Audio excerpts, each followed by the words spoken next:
Assalamualaikum warahmatullahi wabarakatuh. Bismillahirrahmanirrahim. Alhamdulillahi rabbil alamin. Wabihi nasta'inu ala umuri dunya waddin. Assalatu wassalamu ala asrafil mursalin nabiyina Muhammad wa ala alihi wa ashabihi ajma'in, amma ba'd. Pemirsa kajianmu rahimakumullah, mari kita bersama-sama mensyukuri nikmat Allah, baik berupa kesempatan maupun kesehatan. Karena dengan sempat dan sehat itulah kita bisa melakukan berbagai aktivitas kegiatan kita, termasuk kita beribadah dan juga kita bermuamalah duniawiyah. Sebagai manusia, hamba Allah, manusia diciptakan oleh Allah sebagai makhluk yang paling sempurna dibandingkan dengan makhluk-makhluk yang lain. Dari segi postur tubuh, gerakan, tata cara berjalan, dan seterusnya. Namun yang harus kita pahami adalah kita tidak hanya cukup dengan penampilan, postur tubuh yang baik, yang sempurna dibandingkan makhluk yang lain. Tapi kita harus membekali diri kita, memperbaiki diri kita dengan amalan-amalan yang baik, dengan sikap yang baik, sehingga akan muncul dalam pribadi kita kepribadian yang solih menurut syariat Islam. Nah, di dalam Al-Quran surat Al-Baqarah 197 Allah menegaskan, A'udzubillahi minasyaitonirrajim, wa tazawwadu fa inna khairaz zati taqwa wattaquni ya ulil albab. Berbekalah, dan sesungguhnya sebaik-baik bekal adalah takwa.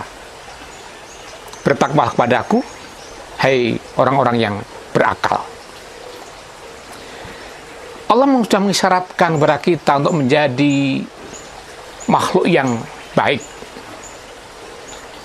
Kita diberi bekal yang baik pula, yaitu takwa, tunduk, patuh, taat kepada Allah, menjalankan perintahnya, dan kemudian kita meninggalkan larangannya.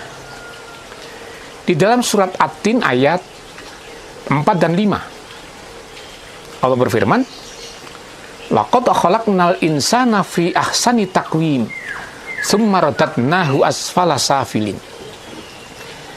Sesungguhnya kami telah menciptakan manusia dalam bentuk yang sebaik-baiknya, kemudian kami kembalikan dia ke tempat yang serendah-rendahnya, yaitu neraka.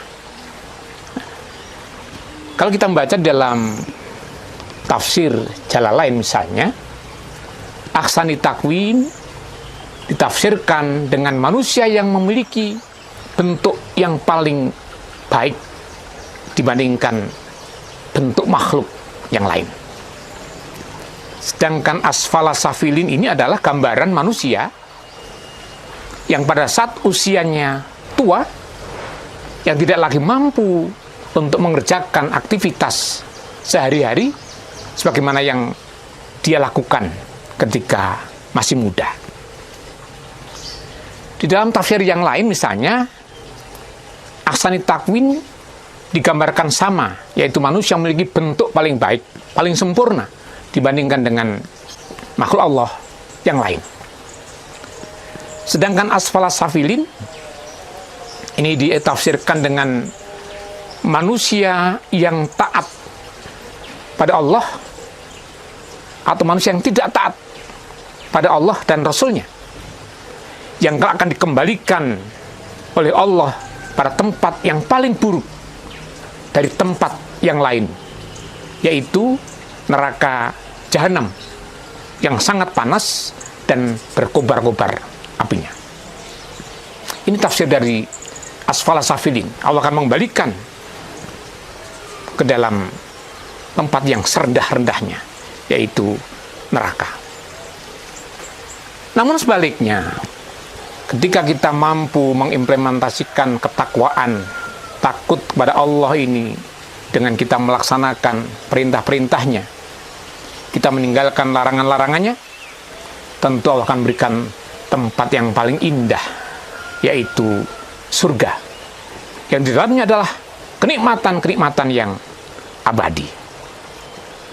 Lalu bagaimana upaya kita agar kita mampu meraih kedudukan ahsani takwim, makhluk yang sempurna, tidak hanya pada tubuh, postur ragawi kita, tapi juga indah, bagus, solih luar dalam, baik secara ragawi maupun secara batin kita.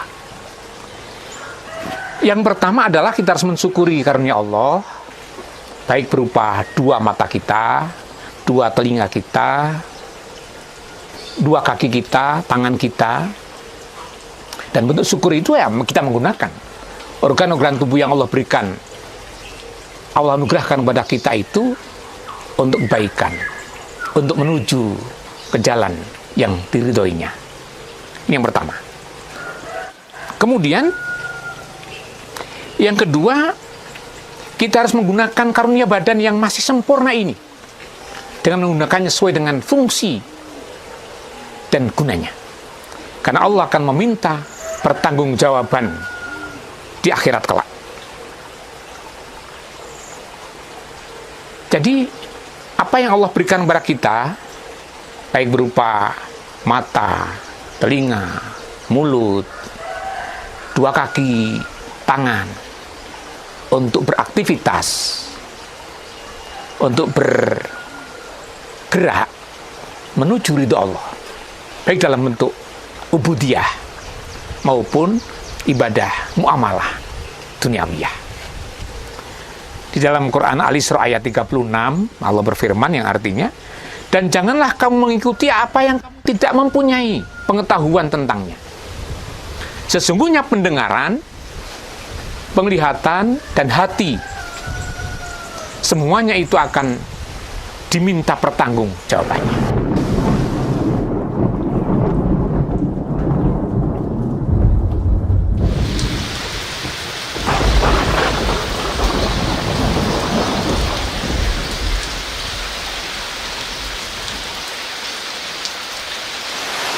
Yang ketiga, Allah akan berikan pahala dan dosa itu mulai manusia yang berumur akil balik. Ini menjadi perhatian untuk para orang tua. Kapan anak-anak kita ini sudah memiliki tanggung jawab sendiri di hadapan Allah. Akil balik untuk perempuan diawali dengan yang namanya menarche, mens yang pertama kali. Sedangkan bagi anak laki-laki adalah pulsio atau mimpi basah. Maka ketika anak sudah sampai umur segitu, tentu mereka sudah balik dan kemudian memiliki tanggung jawab masing-masing di hadapan Allah. Ini yang harus menjadi perhatian kita. Sehingga jangan sampai orang tua tidak tahu, sehingga anak juga tidak ngerti apa yang menjadi tanggung jawabnya di hadapan Allah dalam kehidupan di dunia ini. Kemudian yang keempat, kita gunakan hati dan pikiran ini sebagai anugerah Allah yang terbesar dalam kehidupan kita. Hati adalah perasaan, sehingga ada empati, ada peduli dalam hati kita kepada orang lain. Ini yang harus kita betul-betul kita perhatikan. Jangan kemudian hati kita seperti hati yang mati ketika melihat fakir miskin, anak-anak yang terlantar, anak yatim, kemudian tidak ada empati dalam diri kita, apalagi peduli. Dan kepedulian inilah yang akan mengantarkan kehidupan kita lebih baik. Di dalam hadis, Nabi bersabda yang artinya, sesungguhnya dalam tubuh manusia ada segumpal darah. Manakala ia baik, maka baiklah seluruhnya. Tapi manakala ia buruk, maka buruklah seluruhnya. Ia adalah hati. Hadis riwayat Muslim. Hati yang ada dalam dada kita, ini akan menjadikan manusia itu baik atau buruk, tergantung hati kita. Kemudian yang kelima, yang terakhir ini, kita gunakan agama Islam ini sebagai roh utama bagi kehidupan kita. Setiap gerak langkah kita dalam hidup ini selalu kita dasari dengan agama Islam, ruhnya. baik ibadah kita kepada Allah maupun muamalah duniawiyah terhadap sesama manusia. Ketika agama Islam sebagai rahmatan lil alamin yang akan mengasihi seluruh alam ini, mengajak yang baik, bahkan tidak ada kekerasan dalam Islam, ajakan dengan ajakan yang baik, berbicara dengan bicara yang baik, tentu ini akan menjadi potensi manusia itu tertarik dengan agama kita Islam. Maka agar diri kita ini tidak sekedar bagus, baik performnya secara fisik, secara postur tubuh, tapi juga harus kita lengkapi dengan kebaikan yang ada dalam jiwa kita, dalam hati kita, sehingga bisa dikatakan manusia itu luar dalam baik. Ini kalau kemudian kita ingin meraih derajat sebagai manusia terbaik di hadapan Allah. Bahkan di dalam Al-Quran, Allah sudah menegaskan agar kita jangan mati kecuali dalam keadaan Islam. Wala tamutunna illa wa antum muslimun. Artinya kita menjaga Islam, ruh agama ini dalam hati kita, dalam jiwa kita, dalam setiap gerak langkah kita, sehingga mati menghadap pada Allah dalam kondisi, dalam prestasi husnul khotimah, baik di akhirnya muslim, kita tetap berserah diri, kita tetap iman pada Allah, sehingga insya Allah ketika Allah kelak menghisap kita, kita akan dengan tersenyum menghadapinya, karena kita cukup dengan bekal ibadah, baik ibadah mahdoh maupun ibadah muamalah kita. Ini akan mengantarkan kita ke Jannatun Naim, kepada surga yang di dalamnya adalah kenikmatan-kenikmatan yang abadi. Insya Allah, semoga kita diberikan kemudahan, kekuatan lahir batin untuk terus melaksanakan perintah-perintah Allah, meninggalkan larangan-larangannya, sehingga kita mencapai derajat manusia terbaik, kembali kehadiran Allah dalam kondisi Islam dan beriman.